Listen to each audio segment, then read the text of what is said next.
Mucho antes de que el primer dinosaurio caminara sobre la Tierra, ya había algo flotando en los océanos. No tenía cerebro, no tenía corazón, no tenía huesos y tampoco sangre, pero sobreviviría a prácticamente todas las catástrofes que el planeta estaba a punto de sufrir. Vio aparecer a los primeros peces, sobrevivió al nacimiento y desaparición de especies gigantescas y atravesó varias de las mayores extinciones de la historia, mientras innumerables animales evolucionaban, dominaban el planeta y finalmente desaparecían.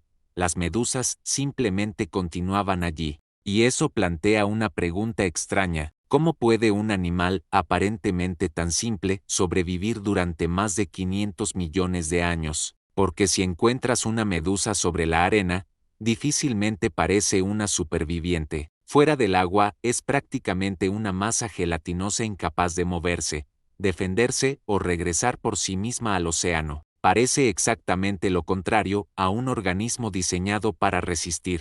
Pero quizá hemos estado buscando la supervivencia en los lugares equivocados. Normalmente pensamos que sobrevivir significa ser fuerte, rápido o inteligente. Imaginamos enormes depredadores, animales capaces de defenderse o criaturas suficientemente inteligentes para adaptarse cuando las condiciones cambian. La medusa no posee prácticamente ninguna de esas ventajas, y aún así sigue aquí. Para entender cómo lo consiguió tenemos que regresar a una tierra irreconocible, cuando los continentes tenían formas distintas y prácticamente toda la vida animal compleja estaba confinada al océano. No había pájaros en el cielo, mamíferos caminando por tierra, ni bosques como los conocemos actualmente. En aquellos océanos antiguos comenzaron a aparecer organismos con diseños corporales completamente nuevos. La evolución estaba experimentando con ojos, esqueletos, caparazones, formas de movimiento y estrategias para capturar alimento. Y entre todos aquellos experimentos apareció una estrategia radicalmente diferente: ser extremadamente simple. Las medusas pertenecen a un linaje antiquísimo de animales,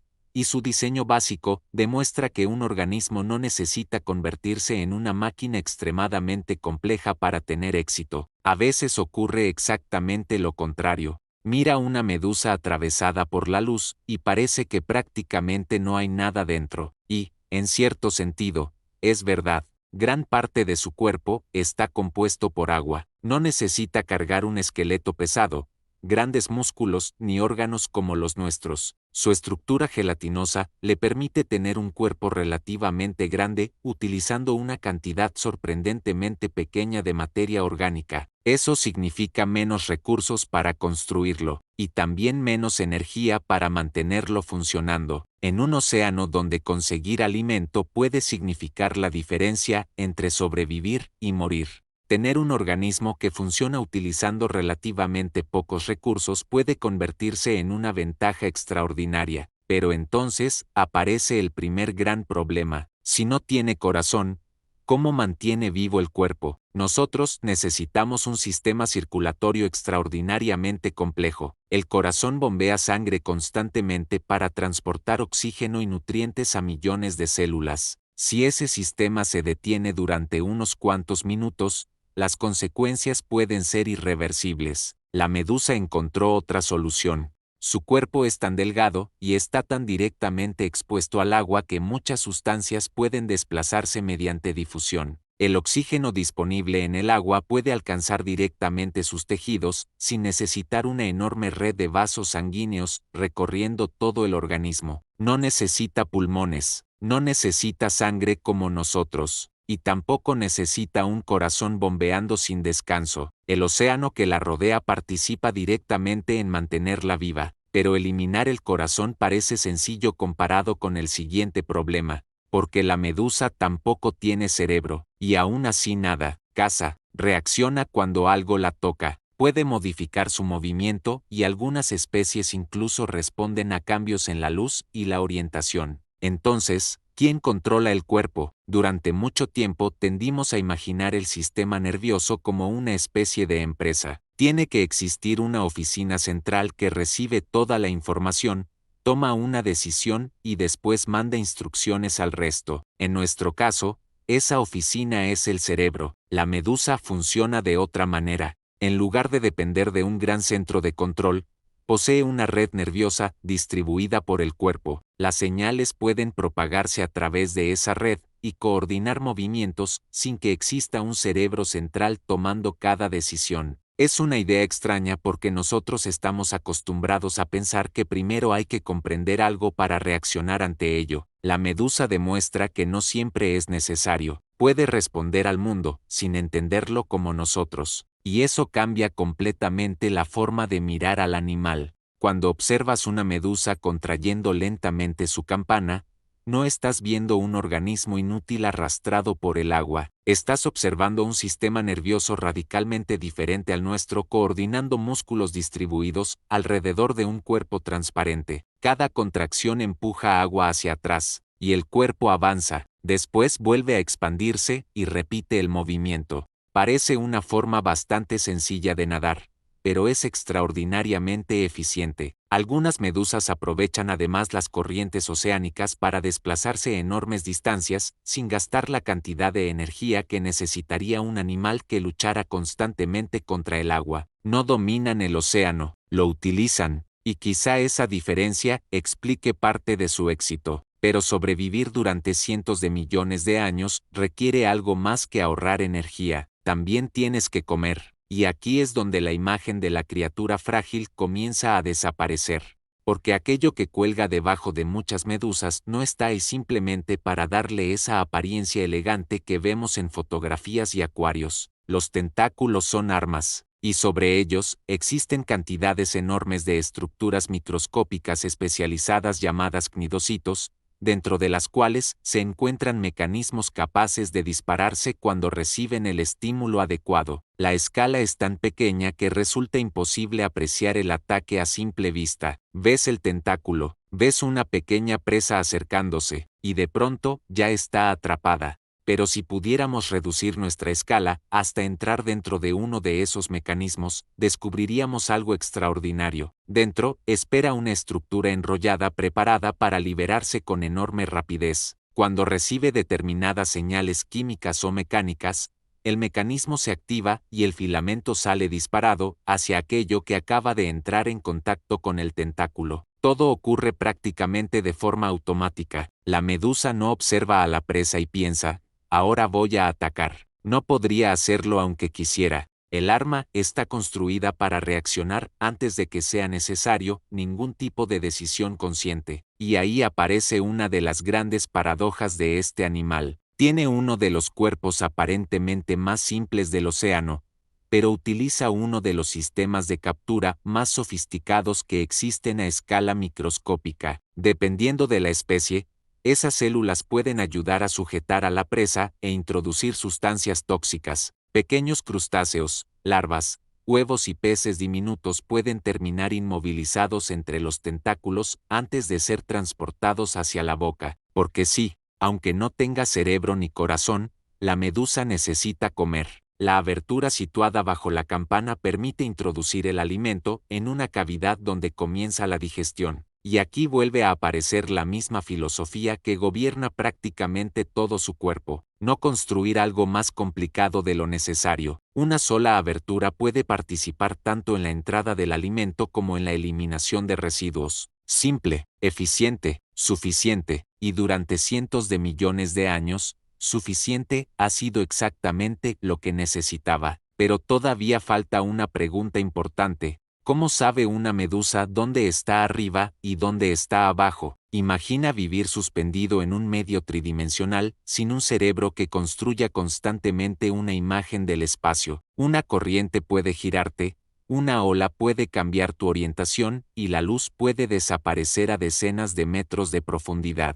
Algunas medusas poseen pequeñas estructuras sensoriales llamadas ropalios, distribuidas alrededor de la campana. Dependiendo de la especie, pueden incluir órganos capaces de detectar orientación, gravedad y cambios en la luz, y algunas llevaron esta capacidad muchísimo más lejos. Las cubomedusas poseen estructuras visuales sorprendentemente desarrolladas. Algunas cuentan con múltiples ojos de distintos tipos y son capaces de responder visualmente a obstáculos y elementos de su entorno. Eso significa que existe un animal sin cerebro como el nuestro, pero con ojos, y aquí la historia empieza a ponerse todavía más extraña, porque si una criatura sin cerebro puede procesar suficiente información para reaccionar a aquello que ve, quizá nuestra definición de inteligencia biológica sea demasiado estrecha. La evolución no construyó primero un cerebro y después decidió añadir sentidos. Encontró soluciones diferentes, una y otra vez, pero para comprender realmente por qué las medusas han sobrevivido tanto tiempo, todavía tenemos que observar una parte de su existencia que casi nunca vemos, porque la criatura transparente que reconocemos como medusa, en muchas especies, es solamente una etapa de la historia. Antes de flotar libremente por el océano, muchas pasan parte de su vida convertidas en algo completamente diferente. Después de la reproducción, aparece una diminuta larva que puede desplazarse hasta encontrar una superficie adecuada. Allí se fija y comienza una transformación. Deja de parecerse a la medusa que conocemos. Se convierte en un pólipo, una pequeña estructura adherida al fondo que puede permanecer allí alimentándose y esperando mientras las condiciones cambian a su alrededor. Y entonces, cuando llega el momento adecuado, algunas especies producen nuevas medusas que se liberan hacia el agua. Es casi como si el mismo animal tuviera dos vidas, una fija al fondo, otra flotando en el océano, y esa capacidad para cambiar completamente de estrategia dependiendo de la etapa de su ciclo vital es una de las razones por las que eliminar una población de medusas puede ser muchísimo más complicado de lo que parece. Puedes dejar de ver adultos en el agua y pensar que desaparecieron, mientras, debajo de la superficie, los pólipos continúan esperando, semanas, meses, en determinadas especies, mucho más, hasta que las condiciones vuelven a ser adecuadas. Entonces, el océano puede llenarse otra vez, y precisamente aquí comienza una de las partes más extrañas de toda la historia, porque dentro de este grupo existe una pequeña especie que llevó esa capacidad de transformación hasta un extremo que parecía imposible para un animal. Cuando envejece, resulta gravemente dañada o enfrenta determinadas condiciones. Puede hacer algo que nosotros llevamos toda nuestra historia soñando con conseguir. En lugar de continuar inevitablemente hacia la muerte, puede regresar hacia atrás en su propio ciclo de vida. Existe una pequeña medusa que, cuando su cuerpo comienza a deteriorarse, puede hacer algo que parece romper una de las reglas fundamentales de la vida. En lugar de seguir envejeciendo hasta morir, bajo determinadas condiciones puede transformar sus tejidos y regresar a una etapa anterior de su desarrollo. No rejuvenece simplemente, en cierto sentido, vuelve a empezar. Su nombre es Turritopsis dornii, aunque casi todo el mundo la conoce por un nombre mucho más espectacular, la medusa inmortal. Mide apenas unos milímetros y probablemente pasaría completamente desapercibida si nadara delante de nosotros, pero dentro de ese diminuto cuerpo ocurre uno de los procesos biológicos más extraños conocidos. Para entenderlo, hay que recordar cómo funciona normalmente el ciclo de muchas medusas. Primero existe una larva, después aparece el pólipo adherido a una superficie y finalmente se producen las medusas que nadan libremente, crecen, se reproducen y eventualmente mueren. La dirección parece bastante clara. Naces, creces, te reproduces y mueres. Pero Turritopsis dornii puede alterar esa secuencia. Cuando determinadas condiciones amenazan su supervivencia, la medusa puede contraerse y comenzar una transformación celular extraordinaria. Su cuerpo pierde progresivamente la forma que reconocemos como medusa hasta terminar convertido en una estructura que puede originar nuevamente pólipos. Es como si una mariposa pudiera convertirse otra vez en una oruga, o como si un adulto pudiera regresar físicamente a una etapa infantil y comenzar nuevamente su desarrollo. El proceso está relacionado con algo llamado transdiferenciación, mediante el cual células especializadas pueden transformarse y asumir funciones diferentes. Es una capacidad que ha convertido a esta diminuta medusa en objeto de interés para investigadores que intentan comprender mejor la regeneración, el envejecimiento y la plasticidad celular. Pero aquí hay que aclarar algo importante: la medusa inmortal puede morir. Un pez puede comérsela, una enfermedad puede acabar con ella, Puede sufrir daños de los que no consiga recuperarse y también puede morir durante diferentes etapas de su desarrollo. No existe ninguna medusa flotando desde hace 500 millones de años. Lo extraordinario es otra cosa. Su envejecimiento no siempre representa un camino biológico de una sola dirección, y eso ya es suficientemente extraño. Pero mientras una pequeña medusa desafía nuestra manera de entender el envejecimiento, otras han convertido algo mucho más sencillo en una de las armas naturales más impresionantes del océano, el veneno. Para la mayoría de nosotros, una picadura de medusa significa dolor, ardor, enrojecimiento y probablemente una tarde de playa arruinada. Sin embargo, utilizar la palabra medusa como si todas fueran iguales sería parecido a hablar de todos los mamíferos como si un ratón y un tigre representaran exactamente el mismo peligro. Existen miles de especies de cnidarios con estrategias muy diferentes. Muchas medusas son prácticamente inofensivas para nosotros. Otras pueden provocar picaduras extremadamente dolorosas, y unas pocas pueden convertirse en una emergencia médica grave.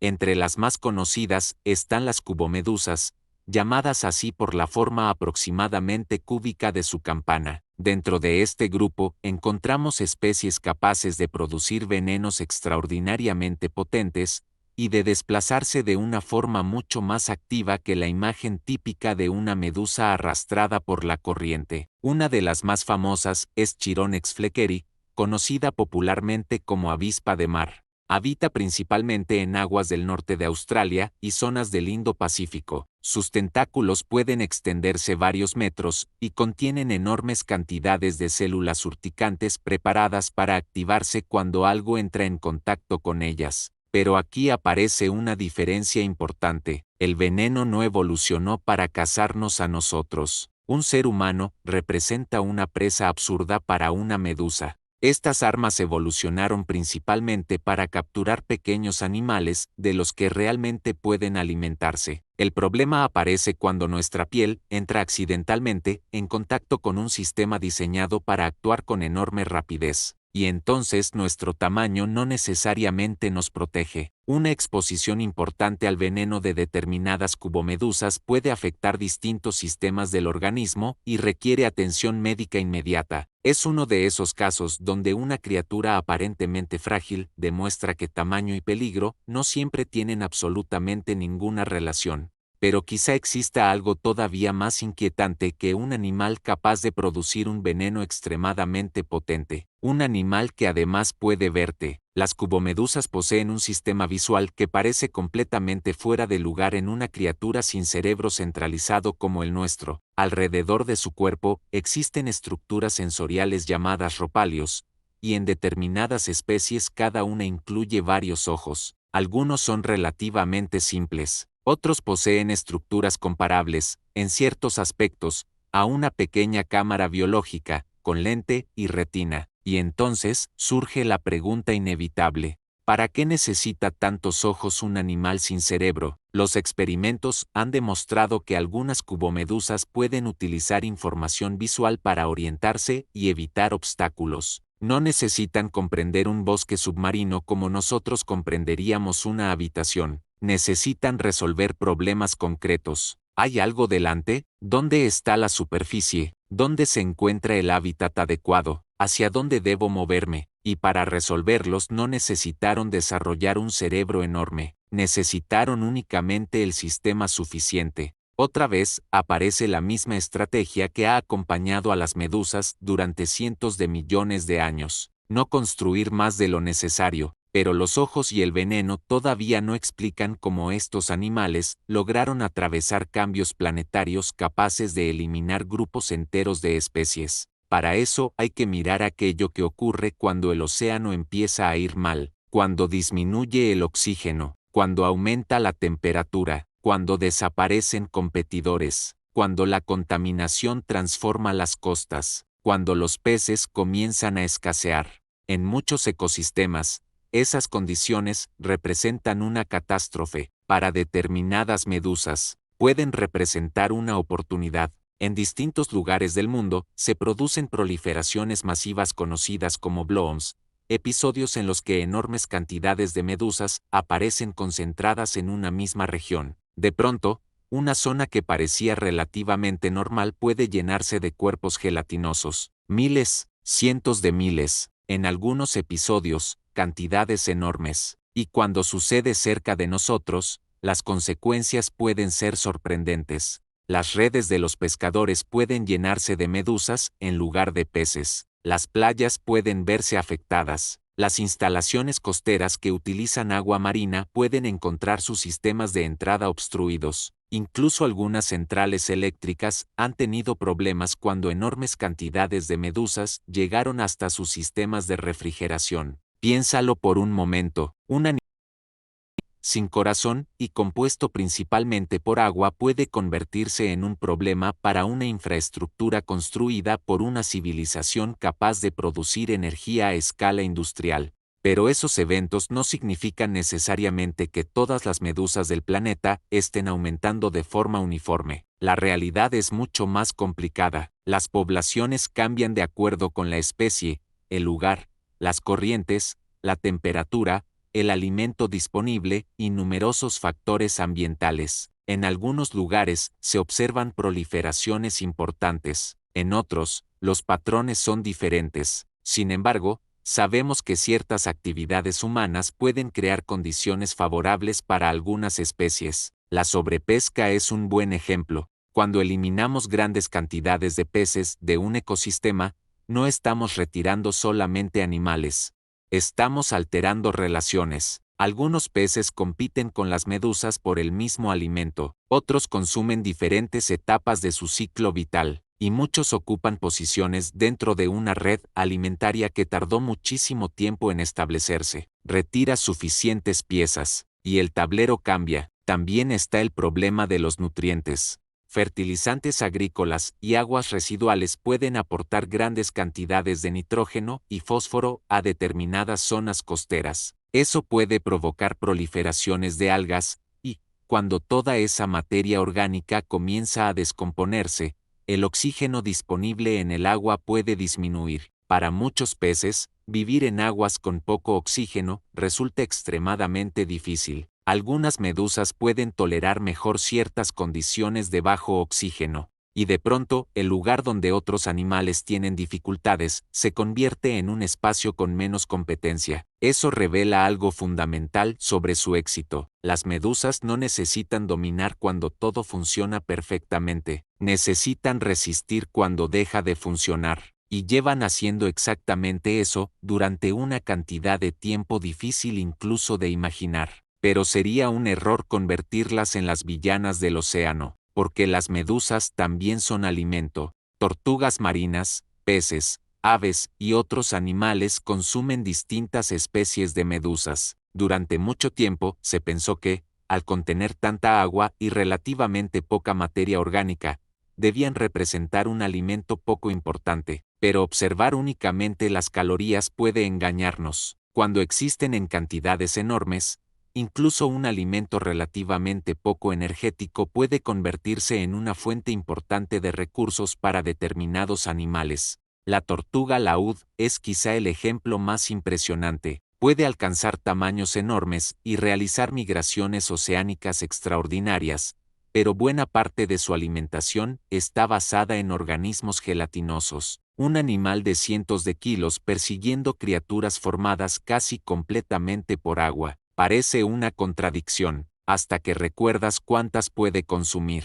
y las relaciones no terminan ahí. Pequeños peces pueden utilizar el cuerpo y los tentáculos de algunas medusas como refugio, moviéndose cerca de ellas para reducir el riesgo frente a determinados depredadores. Algunas especies establecen relaciones todavía más complejas con otros organismos. La medusa no está simplemente flotando dentro del ecosistema, forma parte de él, come, es comida, transporta organismos, compite, modifica el comportamiento de otras especies, y cuando aparece en cantidades enormes puede cambiar temporalmente el funcionamiento de una región completa. Pero todavía queda algo que parece contradecir todo lo que hemos contado hasta ahora, porque si las medusas son animales tan simples y llevan tanto tiempo sobreviviendo, ¿Por qué no conquistaron completamente los océanos? ¿Por qué existen peces, tiburones, ballenas y miles de otros organismos mucho más complejos si este diseño funciona tan bien?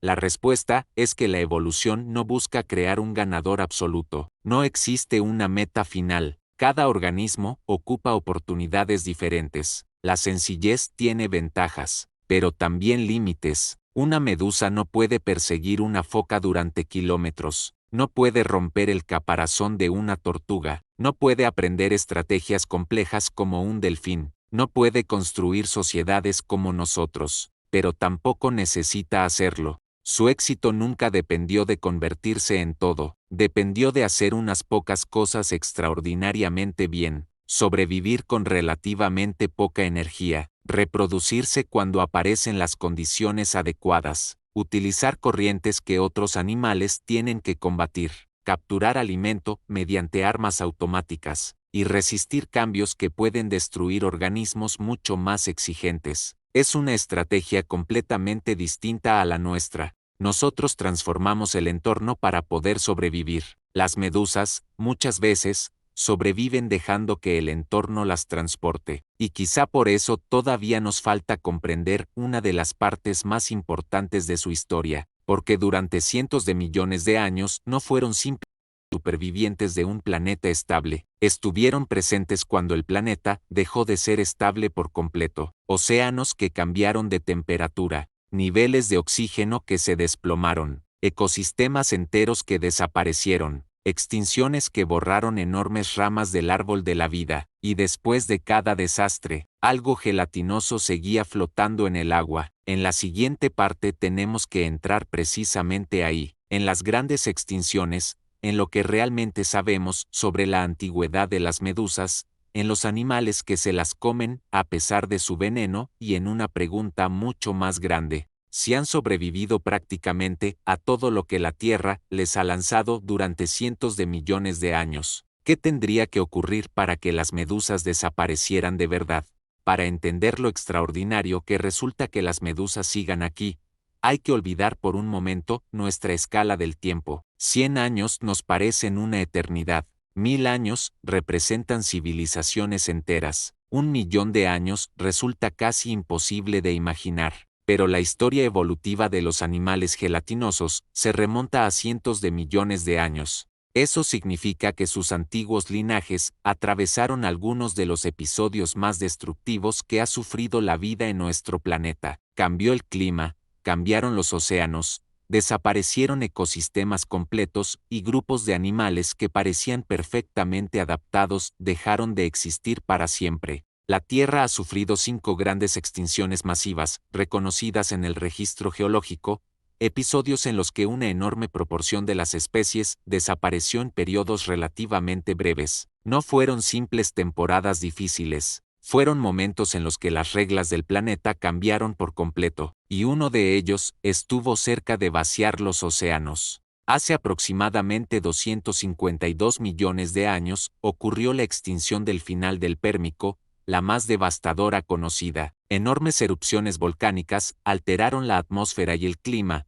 aumentaron las temperaturas y contribuyeron a cambios químicos y pérdidas de oxígeno en los mares. Gran parte de la vida marina desapareció. Después ocurrió algo todavía más famoso. Hace unos 66 millones de años, un asteroide impactó en la región que actualmente conocemos como la península de Yucatán. El choque desencadenó una cadena de acontecimientos que terminó con los dinosaurios no avianos y transformó radicalmente los ecosistemas del planeta. Los océanos tampoco quedaron intactos. Cambió la disponibilidad de alimento, desaparecieron especies y las cadenas tróficas tuvieron que reconstruirse. Sin embargo, los linajes de cnidarios gelatinosos continuaron formando parte de los ecosistemas marinos que surgieron después. Pero aquí debemos hacer una distinción importante. Decir que una medusa sobrevivió a 5 extinciones puede crear una imagen equivocada.